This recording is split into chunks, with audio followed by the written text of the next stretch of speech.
kids got something in the mail from their bank. They have this little small savings account, and it said, "Why did the gentleman that worked at the coin company get fired?"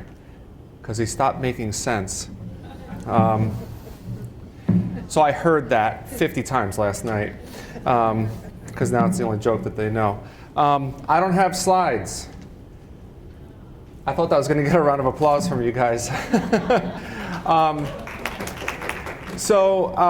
Really, thank you so much for coming here today. This is, I think, a good example of the collaboration that we're all doing. And a piece of it was getting some skill, I'll call it, from Matt, really kind of drawing a little bit out of us in terms of how to articulate and how to move things. But at the same time, I went to some of the workshops and got to hear some of the stories about things that have been going on, not just this year, but years in the making. And collaborations, transformations, partners taking a step. And I heard Tracy use this term that I only just heard this year, or this week for the first time, a super CBO. And I thought, maybe I'll borrow that a little bit and say, Care Compass is really becoming a super PPS. So one of the things that's happened since we had our last stakeholders meeting was the data from the most recent performance year was released, being demonstration year 4. The data is a little bit lagged because of the performance periods, and it's been a bear to try to work through it. There's been a pile of different changes in terms of how the data has been coming in. We had a reattribution exercise, and I won't try to bore you with all of the information. But the great results that have coming out from this region, I think, are really putting Binghamton, Ithaca, Corning, Delaware, it's putting the southern tier on the map, because the work that you guys have been able to do is really making a strong difference. And we're seeing some phenomenal things where we're not just making an improvement in 1 or 2 measures here and there, but if you really look back all the way to the baseline of where we all started this journey, when you go all the way back to 2014, we have a very large panel of measures that we're seeing some movement on. We're seeing things like the PDI 90, it's a pediatric component measure, improving more than 70% since baseline. And these types of movements are not like minor movements, 1 or 2 percentage points. We have several measures with 10, 20% improvement points. And it's a phenomenal result that we're starting to see. We've been spending the last 2 weeks in particular going through how do we heat map it and show where some of the changes are, and also start to look at where are some of the new opportunities for the go forward. We've made a big difference, and we've shown that when you guys all come together, you guys collaborate, you guys take that moment to maybe try a new system, try a new project, or do some of the cohorts, it's actually making a difference. And that's what we're really excited about. Is DISRIP came out of the gate as it was a pilot. It was, can we make a difference? There was a lot of theory that the projects could make a difference, that the PPSs could do a little bit and shuffle things as how they thought was most appropriate. But a big applause to Lenore, the PAC Exec Council, all the work that you guys have been doing to advise on the projects and build the programs. And a lot of this that we're doing, it's ground level, and it's not even things that CCN in the background has sort of all invented. It's things that have come out of the community. So a big congratulations to you guys. I think that there's going to be a lot of great reports as we start to uncover, I think as Dawn said at one of these workshops, what are all the little pieces that really made the impact. Another really exciting thing is the state has been really consistent, I'll say, and also very forthright in their pronouncement of DISRIP 2. So if you haven't heard about the DISRIP 2 program, the current waiver ends next year. That's why a lot of our programs that, as you guys have engaged with them, have sort of had that period of being contracted through 2020. The state's been very aggressive in their workings with framing up a concept for DISRIP 2, and they're nearing the stage where they're going to be filing that with CMS.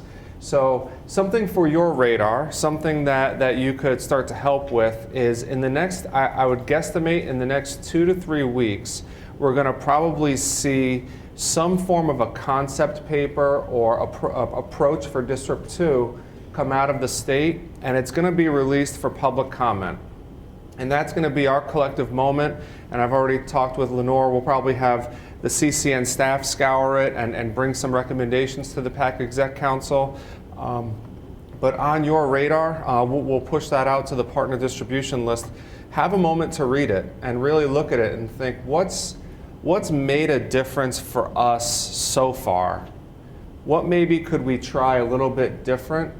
But try to think not in the 1 or 2 year spectrum, but what really would it take to sustain the progress that we've seen? The state has indicated they're open to going into new arenas. They specifically mentioned 3 of them earlier this week. More with youth services. It was a domain that by and large not many of the projects inherently dug into in District 1.0. They want to make sure that that's addressed in District 2 in some capacity. I'm being very high level because that's really where it is at this point. Second one on opioids. And I don't think many of us are surprised by that. And a third would be incarceration. So they're starting to put out not just the concept papers and calling for public comment, but they've also started to signal some of the additional areas of where they're going to start to maybe have some focus on District 2. Very, very likely it will not be the same as District 1, very project heavy, probably more similar to what we've done with our programs lately where it's more outcomes heavy. So we're probably more on the pay for performance side of things. So that's not out yet, so I can't say too much more other than that. I haven't seen it, so there's not much that I can share. I won't put Diane on the spot, but that's going to be coming out, and it's really critical, I think, that we have an opportunity to give voice. When you guys come in this room, what you guys represent, might just be your one agency, and that might be all that you think about, but collectively, this stakeholder group represents 1/8 of New York State. And that's a pretty powerful statement, including the rurality and how do we really think VBP is going to move forward in this region. So I really encourage you guys to have a look at that. We will push that out. But really a big thank you. We're seeing a lot of great results, and it's very, very exciting to see some of these things that are happening. So I think I'll leave to Lenore the closing comments on our next stakeholders meeting and all those sorts of things. So yeah. Just get that one on. Oh, this one is the one that's working, not that one? I think this one's for the video. Oh, this one. Oh, I don't have any video either. Okay, hello. Wow. Tracy, thank you. I thought Tracy did a wonderful job of connecting the things we heard from the keynote speaker and how you can apply it to your organization to help position you to be a player in the future healthcare delivery system. That's been our theme for the last 5 years, is that each of you and each of the organizations you represent are critical to the health of our community. And the question is, how can we keep you playing in the healthcare delivery system under sort of the new rules for reimbursement and how it will be funded and what it should look like, how it should be focused on community-based interventions, how it should be more collaborative, how we need to focus really on the metrics and the outcomes. And so we've been trying to help guide you in that direction so you can continue to do the good work as the system is sort of transforming around you. I thank you again. I thought you did a wonderful job of pulling those together. And it's so critical for each of us to look at the organizations that we're working in and to say to ourselves, how can we tell our story in a meaningful way so that the payers and the people who fund our organizations will continue to do so? So if you think you missed things, we are recording, so you can take a look at it again and review critical parts of it. And if you have any suggestions for future meetings that might help you move along that continuum so you can continue to be fully engaged in the healthcare delivery system, we're always looking for input and suggestions for what would be helpful to you and your organizations. Just a couple of little business things. I want to remind you that there's an evaluation form in your folder. Please fill that out. There's also information cards about joining the panel, the RMS panel, for feedback. So if you haven't done that, please do that. Take it, share it with other people, and ask them to join too. And then the final thing, they always say, Care Compass Network likes to do this at all meetings, is how did this go for you? Was this meeting helpful? Was it too long in length? Was there something that could be improved upon for the next time? Your time to talk.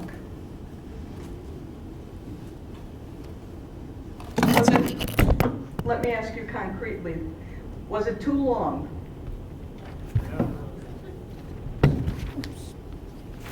Did I hear a no? Okay, appropriate length. How was the format? Good, the format was good. I won't ask about the food and temperature because it seems no matter what you do with those, there could be improvements, but okay. And was the time of day okay? Yes, this time continues to work for people? That's good. And do you have suggestions for improvements for future meetings? No immediate comments? Okay. Well, I am keeping you probably from the weekend, and the weather's still fairly nice. So please, thank you everybody for coming, and we look forward to seeing you at the next PAC meeting.